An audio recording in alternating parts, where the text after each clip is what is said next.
Police body camera video played and several people testifying at the trial of a former Chicago police sergeant who pinned down a teenager, accusing him of stealing his son's bike. And WGN Sean Lewis is live in Skokie with details on the recording and the testimony. Sean.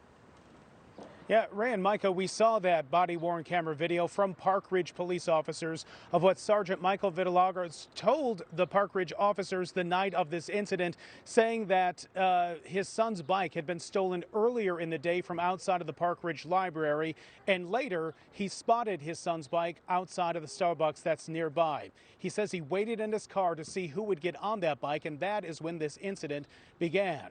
Today, we heard from the 15-year-old who took that viral video, another boy who was at the Starbucks that day, and two members of the Chicago Police Department.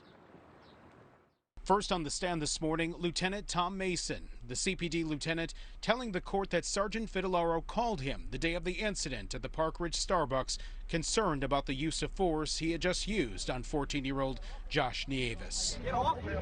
You'll likely remember this video from July 1st of last year of that encounter at a Starbucks in Park Ridge. The video went viral, showing Vitillaro, a CPD cop who was off duty at the time, kneeling on the back of Josh Nieves. Vitillaro's attorney contends the off-duty sergeant was justified in that takedown, believing that Nieves was stealing his son's bicycle.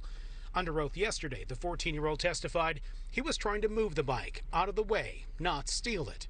Also today, prosecutors called a use of force expert from the Chicago Police Department. That officer testified about the training that officers receive and how to apply it. He agreed with prosecutors that the takedown of the 14-year-old was not appropriate given the circumstances, and then agreed with the defense when asked if Vitillaro had reasonable suspicion of Nieves' stealing the bike. Next, a 15-year-old friend of Nieves, the one who recorded that viral video, got on the stand testifying he did so when he heard a commotion, turned around and saw Vitillaro kneeling on Nieves' back.